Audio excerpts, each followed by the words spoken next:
participate in the program, you're able to purchase locally grown fruits and vegetables, nuts, seeds, and small plants with your SNAP benefit. So if you buy $10 worth of produce, you can get another $10 for free, or $20 worth of produce, another $20 for free. So you're stretching your SNAP benefit dollars, and at the same time supporting local farmers, supporting your local economy, and then getting healthier food for you and your family to be able to eat. We've also expanded Double Up to include more brick and mortar, mostly smaller grocery stores and corner stores around the state. It's hard to have enough income to pay the farmers when you're dealing with a bigger chain grocery store. So we're doing like corner stores, smaller grocery stores, and not only in urban areas but also in rural areas. We can drop in, work with the owner, and be like, hey, do you have some greens? Do you have some grains? Do you have other fruits and vegetables that you could stock here? And we'll also work with them to get infrastructure, cold storage, stuff like that as well. And then you can double up your SNAP EBT benefit at those sites. The USDA has a program called the Gus Schumacher Nutrition Incentive Program that helps pay for part of it.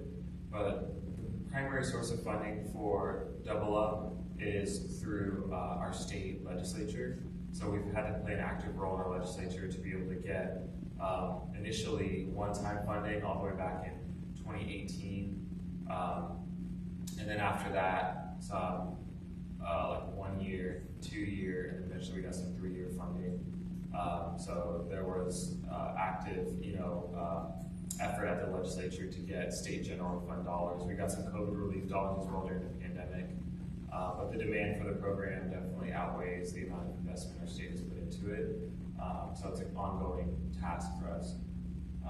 The program goes through Department of Economic Security because this is a SNAP program, but we at Pinnacle Prevention are the ones that administer the program. And then Farmers Market Nutrition Program in the middle there is a program that runs from February to November of each year, and it provides vouchers for seniors to use at farmers markets for free. So $100 worth of vouchers for seniors that have a low income, and you have a self-declaration form that you fill out and say, I have a certain low enough income to qualify. No one's actually checking, but of course we want the program to be a good, honest program. Or it could be seniors that participate in the CSFP program, which is Commodity Supplemental Food Program. So if they're getting senior food boxes, they automatically qualify for this as well. And then there's a WIC program where they get $80 worth of vouchers to use at farmers markets during that same time period. So getting more exposure to farmers markets, helping the farmers, incentivizing the purchase of healthy produce, especially on fixed income or low income. This is, more exposure to farmers markets as well. Realizing that, hey, I don't have to get all of my produce from the grocery store. I can go to the market, meet people, talk to people, and also get good, great stuff that was just picked or harvested, a few days ago or a couple weeks ago. And another program that we do is called Seeds to Grow. These are grants of about $10,000 to $12,000. We do about 10 each year to smaller farming operations to get them equipment that they need to be able to expand and grow their operations. And we prioritize what USDA might call socially disadvantaged farmers, so farmers of color, low-income farmers, women, veteran farmers, indigenous farmers. It used to be like you could do 1 a year. Now we're maybe able to do 10. We have some funding from Whole Foods and then from the Arizona Community Foundation. But I want to talk a little bit about why Seeds to Grow isn't enough to be able to meet the demand for improvements that a lot of our food producers are trying to make so that they can be more water efficient in their practices. When we see the data and when we hear people talk about water in Arizona, that figure often comes up that agriculture is the largest user of water in our state, which is true. However, we can't kind of consider agriculture across the board just kind of monolithically. We have to consider what are our food producers and our smaller food producers that are selling directly to their consumers, what are they doing? And oftentimes they're already doing very efficient water practices. So especially, when we talk about our indigenous traditional farmers. They've been doing this for centuries and millennia, conserving water, and a lot of our smaller sustainable agriculture operations are doing those same kind of practices, but may not have the infrastructure they need to put in that irrigation system or to do their, solar water pump or things like that. So, $100,000 a year is not going to cut it, but there's some tools in place through different policy levers that we can be pulling on to be able to ensure that those operations can continue to supply food for our residents here in our state, good quality, healthy produce that helps to sustain people and help them have a better quality of life. We also have the Purchase Local Arizona program. This program was funded by a USDA program called Local Food Purchase Cooperative Agreement. And what it does is it provides funding to states to be able to purchase locally grown food from disadvantaged farmers to give to underserved communities. And it is initially a 2-year program that was kind of a response to the pandemic. And so each state was able to apply for these funds through a cooperative agreement, which means it's not really a competitive grant process. They just have to set up a program to be able to do this. And we were able to partner with the Arizona Food Bank Network on the top right. They have their existing Friends of the Farm program, which brings in fresh produce into the food banking system so that there's fresh produce options to folks that are utilizing food bank resources rather than just processed, packaged, for commodity foods. That had already been in place, so this allowed for them to continue to do that, which again helps pay, that's not leftover food from the farm that goes to people. This is good quality stuff. They get paid for it to get in the food bank system, and likewise LFPA, or what we brand as Purchase Local Arizona here in our state, again takes that great produce, gets into communities that are hungry, that are food insecure, or that are lacking fresh produce as well. So you can see some of the stats, probably better than I can on the right, but just in this first year and a half or so, a lot of money going to our producers and a lot of food getting to the hands of communities that need it the most. Good quality stuff grown here in our state. You can see the dollars up there. It's harder for me to see from over here. How's that? That's through a federal program called from Local Food Purchase Cooperative Agreement. So it's through USDA. Yeah. And they initially did a 2-year kind of pilot. Later on, we'll talk about the Farm Bill and whether or not this program is going to continue. What we hate to see is just an investment for 2 years that helps these farmers scale up their operation, develop markets, to feed folks through the food bank system or directly through kind of food distribution programs, and then for it to go away. It's both harmful to the farmers and to the folks that are taking advantage of the programs and thriving off these programs. Okay, so we also do policy work. You can see here, this is a little program. It's a report about the program LFPA. There's Farm Bill work that we do, double the food bucks we had to do with the legislature. Good question earlier. We had good bipartisan support for double the food bucks. Not everyone got on board, but Republican sponsored. They recognized the value of growing food here in our state, feeding people. There's some folks that are just never going to get on board because they're against SNAP. But I think everyone knows SNAP is an economic multiplier for our local economies. It helps people, get out of poverty, get on with their lives.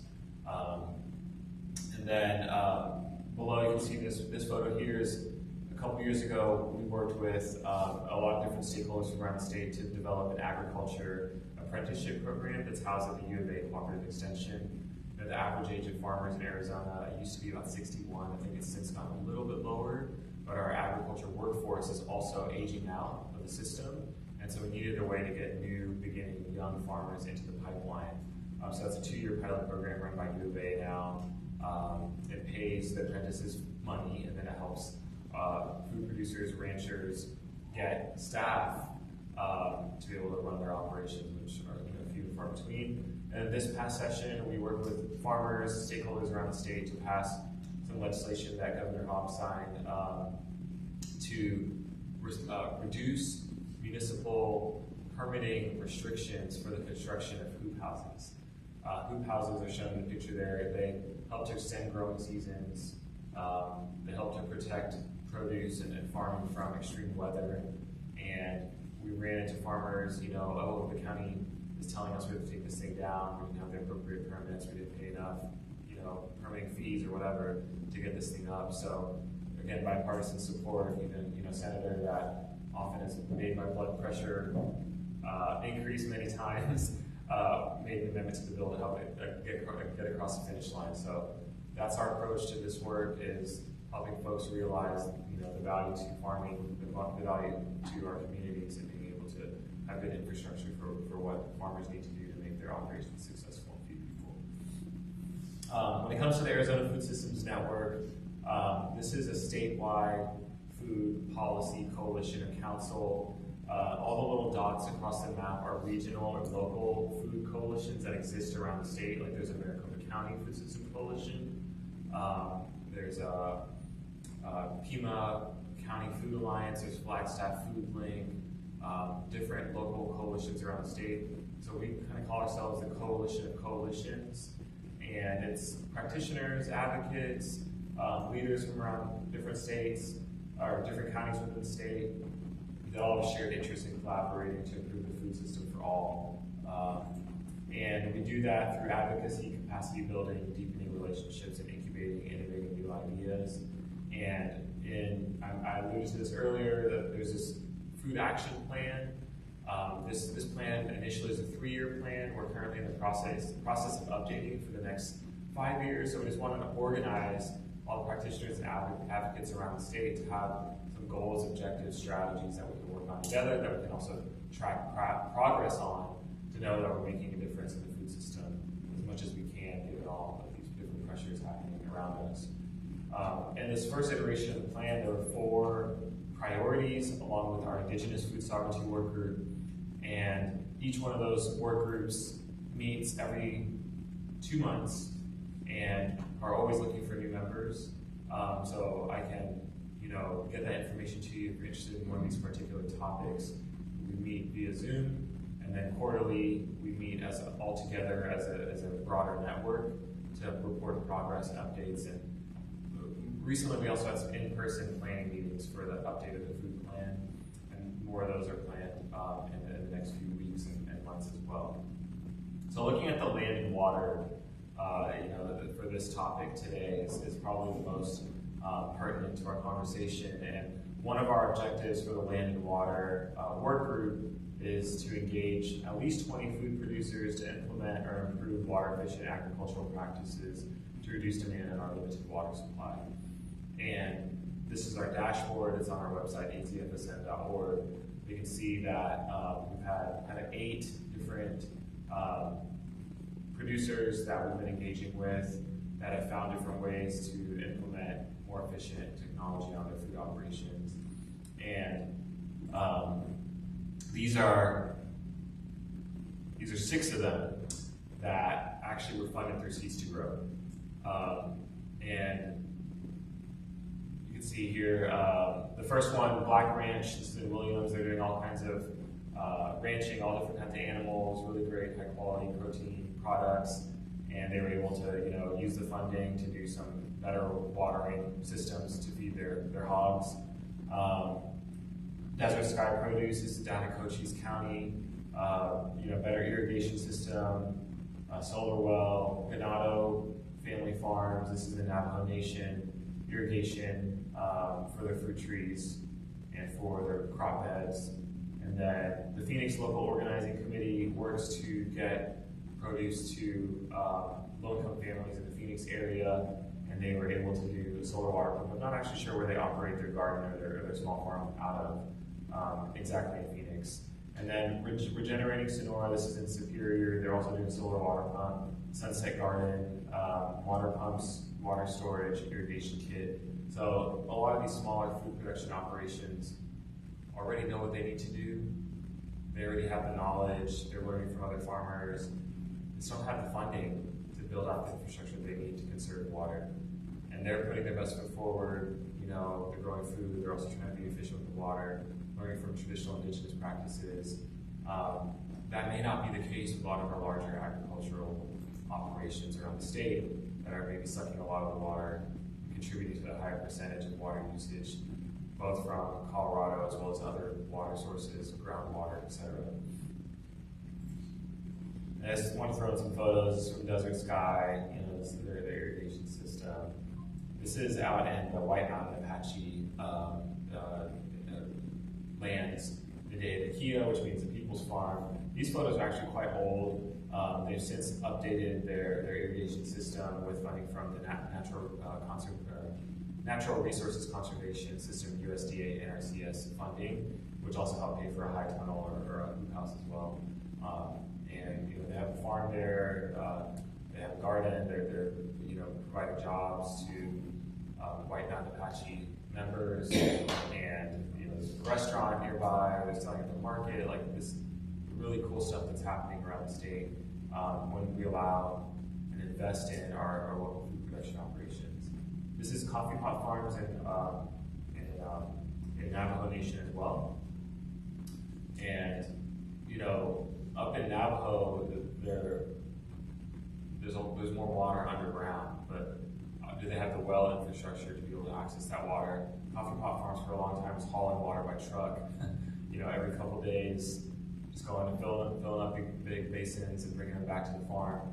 And then what recently was able to get the funding support they needed to be able to drill a well, to be able to do what they do there. This is well, by the way, cost $50,000. Yeah, thanks. So it took a while to get there, and I don't know the complexities of how they were able to make that happen. They just kept drilling. Yeah, just kept drilling until they hit water, and it cost them a lot of money. And these smaller farms, they just don't have $50,000 laying around to do this kind of stuff. Spaces of Opportunity, anyone familiar with Spaces of Opportunity? This is 18 acres, nice. Owned by the Roosevelt School District in South Phoenix. There's already 3 schools near it, and I think about 9 or 10 years ago, I was there at the school board meeting where the school board was like, all right, yeah, I guess we'll let you do a community garden there. I don't know, I'm kind of skeptical. It was just a vacant land. Now it's an incubator farm, farmer's market there. There's community garden plots for residents of South Phoenix to be able to go and grow their own food. And so, updates to their irrigation system, integral to being able to have their operation be successful. Orchard Community Learning Center has a plot, I believe at Spaces, but also has a separate site, and they're near South Mountain, so they were able to use a gravity irrigation system, just working with the natural slope of the land to be able to water their crops and save them just tons and tons of water.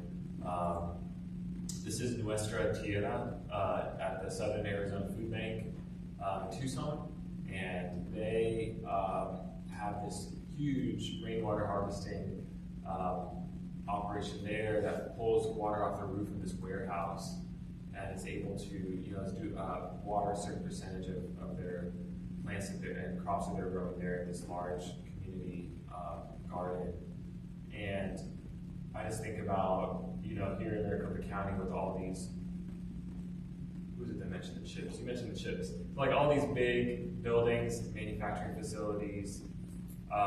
We were doing some advocacy related in Goodyear when Duncan Family Farms, an organic food producer, was about to lose their land to potentially Samsung to come in and do a big manufacturing, facility. And it's hard for city council to say no to like billions of dollars of investment in their community. And we were trying to work with them to compromise. Let's save some of the land to continue producing food that this organic farm has been building the soil out for decades.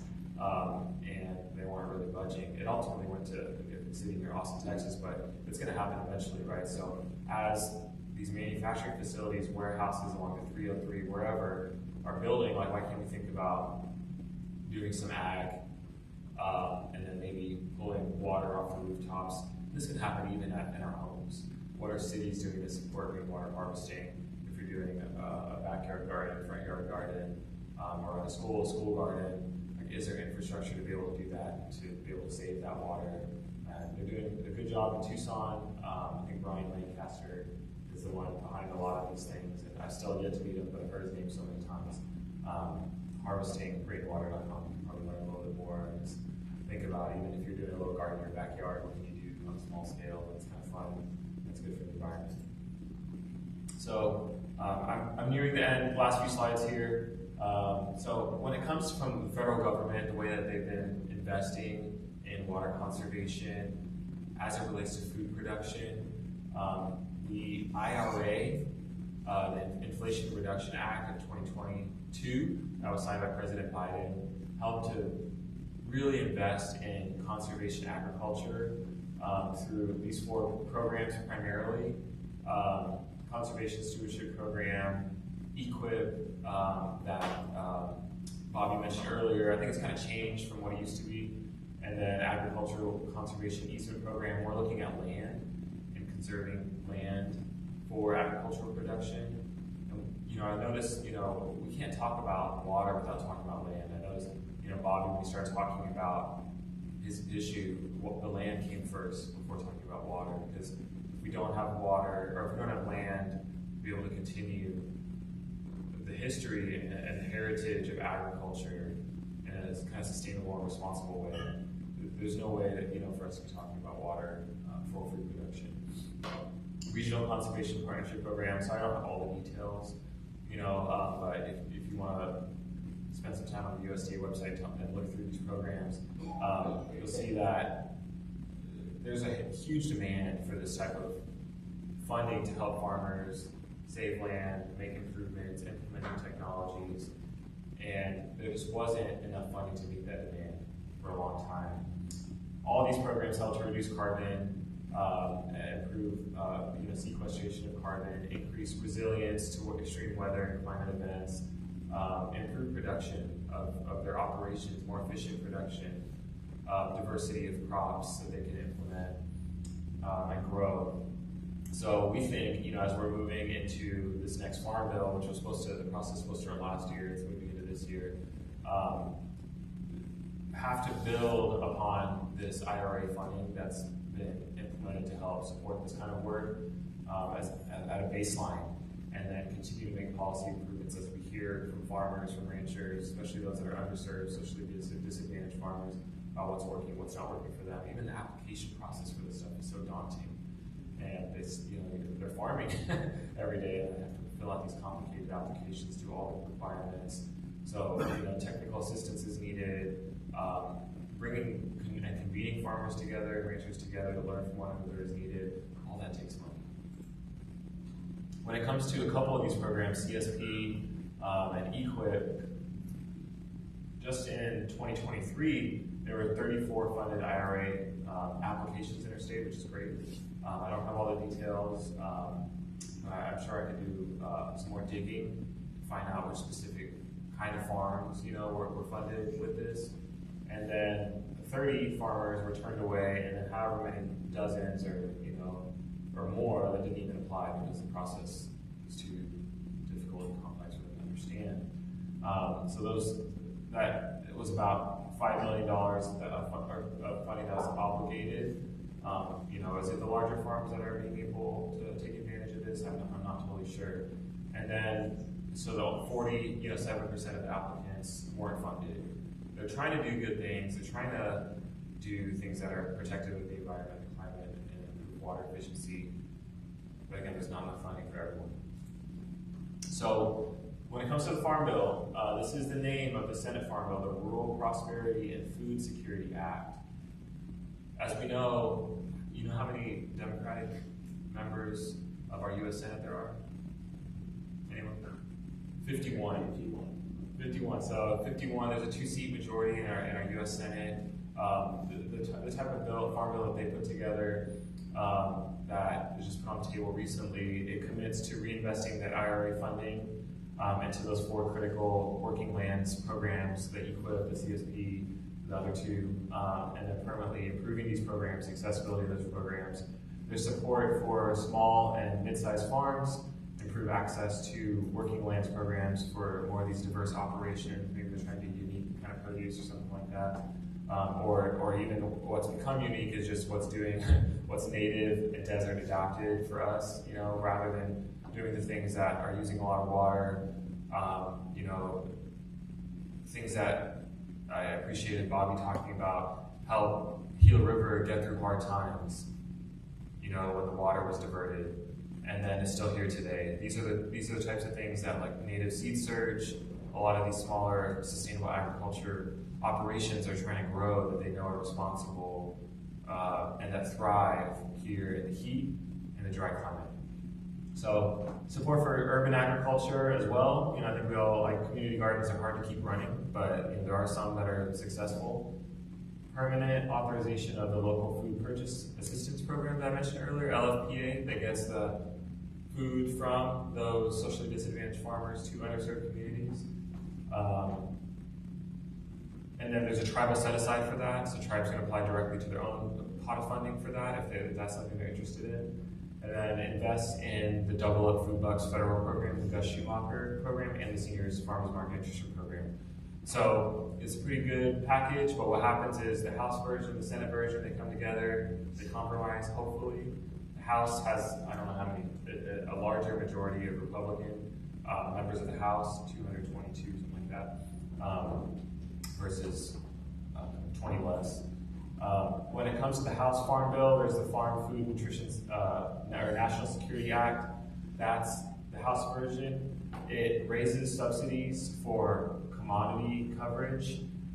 So it increases subsidies for the price loss coverage program, which is a costly reform that primarily benefits, it's like less than 1% of farmers that are doing, they might own a lot of land and do a lot of production, and reduces risk for them, while risk still is there for some of the small farmers. And then it rescinds the IRA funding, reallocating it to conservation programs that don't have that climate change mitigation requirement built in, which the others, those 4 programs I mentioned earlier, do include. It also siphons off funding from the CSP that I mentioned earlier to create a new soil health program. Soil health is fantastic. It's part of climate smart kind of agricultural practices. However, it's a program that already couldn't meet the demand that's out there, and we're taking more funding from it to create a new program. I mean, some people might go back and forth whether or not that's necessary or not. And then dramatic kind of increased support for precision agriculture, which is a very interesting field of agriculture that's really costly to implement. Get very precise in exactly what you're trying to do, where you want to fertilize or things like that. But it's not necessarily accessible to most farmers. So maybe some special interest groups involved with that.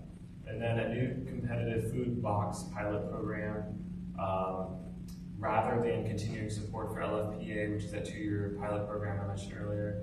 And then modest increases to Seniors Farmers Market Nutrition program, which is nice, that we like. We think it's a really small program, just a one-time $100 voucher for certain populations. It's not bad, but it won't necessarily make a big impact on food insecurity. But at the same time, there's cuts to the SNAP program. So, weigh things out, see, how things land.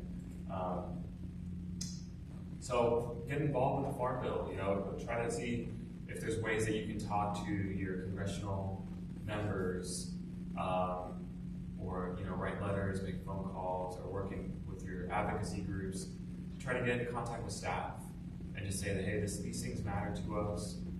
We know we care about water use, we care about food production, we care about people not going hungry.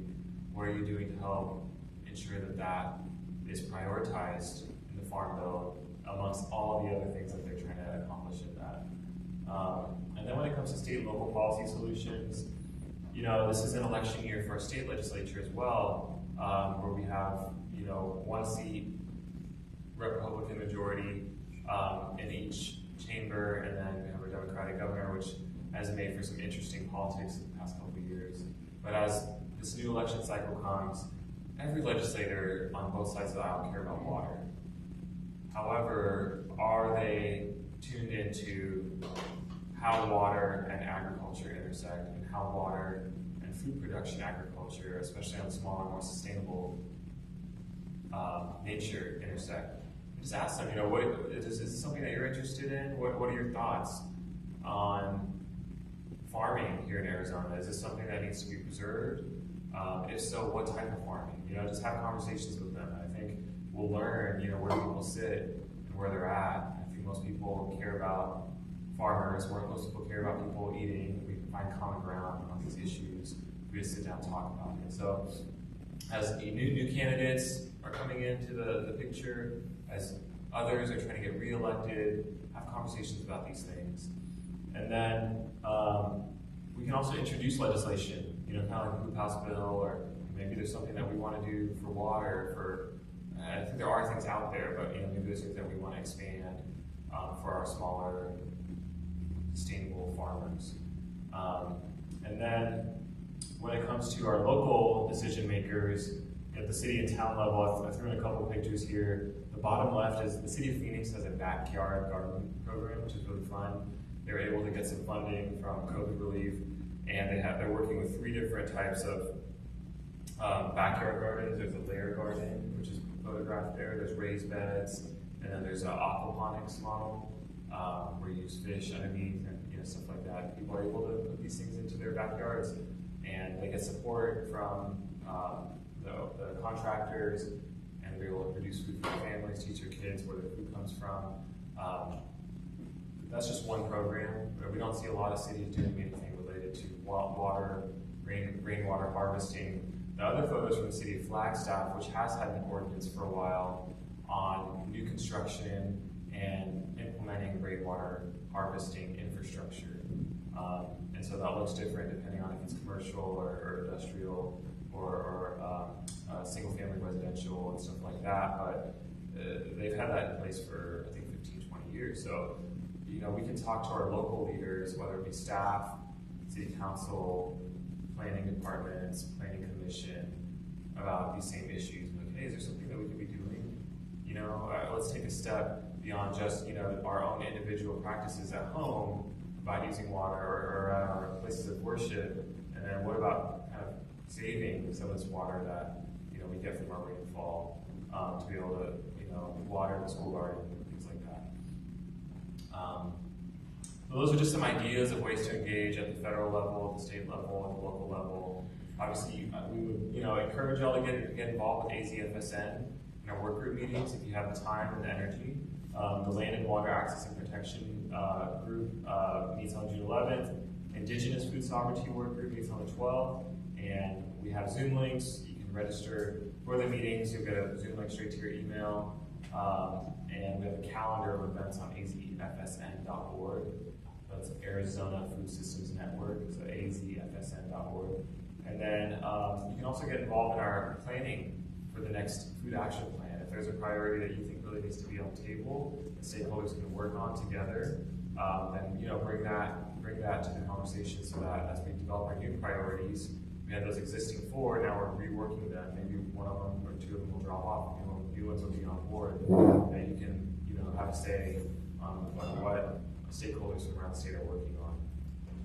So that's my talk for today, and this is my contact information. And so, even though I've been here 11 years, I can't seem to get rid of my Houston area code. That's my phone number if you ever want to call me as well.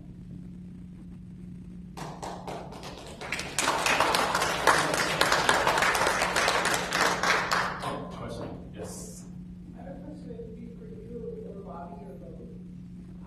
So I'm going to be Arizona Energy Power Rite. One of the things that we've done this spring is make available this really common ground for other regions to stream. It was the same makers as Kiss the Ground a few years ago, which some people may know.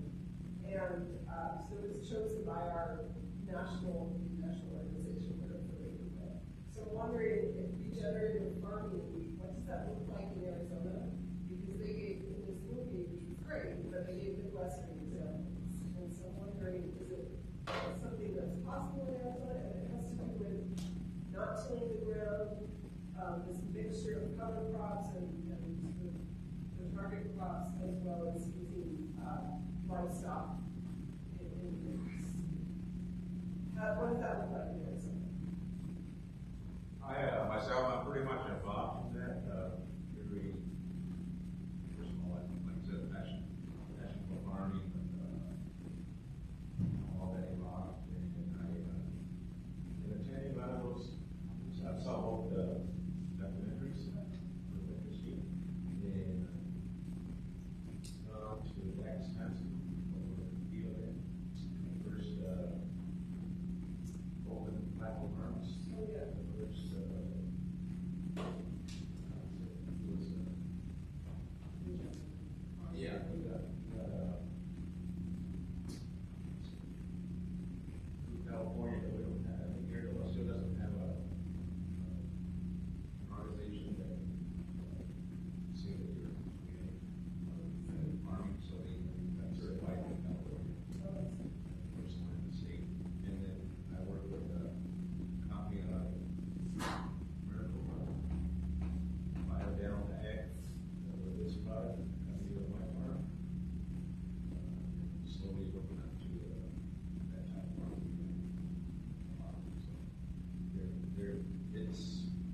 received a grant from the USDA on climate smart commodity food production, and they're doing that in partnership with all 3 universities, with Pinnacle Prevention, with Indian Nations Conservation Alliance, and they have funding to provide food producers, up to about like 40 food producers around the state, which is not a ton, but to be able to implement regenerative climate smart practices.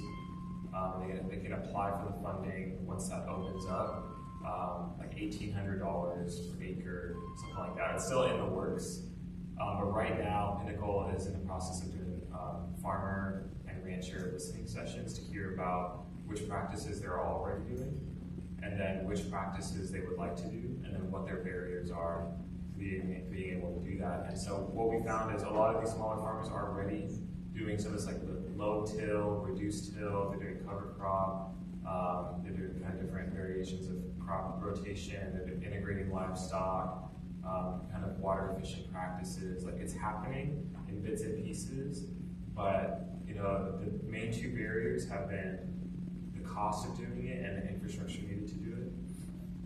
And then I say third is what we've heard so far is capacity. Like, they need staff to be able to implement these new things. And if you have 1 or 2 people, you know, managing the farm or working on it, it's so hard. So the fourth thing would be just knowledge about how to do it. But it seems like there is a lot of knowledge that exists here within the state. It's just getting folks together in their unique geographies around the state, learning from one another. Open Flats is a really great example. They're doing a lot of those things in their wheat production, integration of cattle, and a lot of really cool regenerative stuff.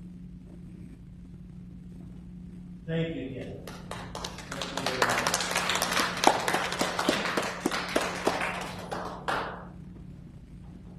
Okay, we're going to break for lunch, but I've got a couple of housekeeping things to go over first. Okay. Food trucks are outside. There are 2 of them, and everything's paid for you, so you can get what you want and take it into the fellowship hall, the other building. While you're getting your food, maybe David, if you and Matthew can rearrange the tables. What we're going to do for the rest of this, we've got few enough of us that we can go into a square that will accommodate all of us, so we could have interactive discussion after lunch over what we've seen so far, and have questions that can be asked directly of the speakers at the same time. In answer to your question, is there enthusiasm for the creation of small farms? I would say yes. Right here on this campus, 10 years ago, this parish established 2 8,000 square foot farms called the Crazy Chili Farm, and it has become the largest provider of indigenous seed to the native tribes in 4 different states. You mentioned coffee pot farms in your talk. We give them approximately 10 pounds of seed every year. You know how much a seed weighs? That's a lot of seed. And we've done that with others too. And in talking to not only tribal people, but people who are just small farmers or backyard farmers, there's a tremendous amount of interest in growing the ancient seeds which have fallen into disuse because of the situation and the relationship between Native Americans and the U.S. That is simply stated. But we are seeing a tremendous amount of progress, and I get calls every day. Okay, can you send me a couple of dozen seeds of Navajo blue maize, and this sort of thing. The interest is there, and the interest is very, very high. Why this is important, and why the seed distribution is important, is that the genetic stock of indigenous seeds has declined tremendously. When Columbus arrived in 1492 in the Caribbean, it's estimated there were 4,000 varieties of indigenous maize or corn. Today there are 1,000. So we've lost 3,000 varieties and all of the genetic diversity that implies too. We're going into a period of time where the climate is changing, and most agronomists agree that one of the saving factors that we may have is genetic diversity. Plants will adapt to new climates over time. But we have reduced that genetic diversity to the point where we're at the critical stage right now. So what's being done here in growing seeds is a big project. And anyway, now, after lunch, we will go over to the other building, and we're finished here now, and we will sit in the circle. We will have questions for the presenters, and then afterwards, there is one more presentation from Steve Kepler from Tucson, and then we'll do a wrap-up after that. So anyway, enjoy your lunch, and I'll see you over at the other building. It takes me a while to get there. Thank you.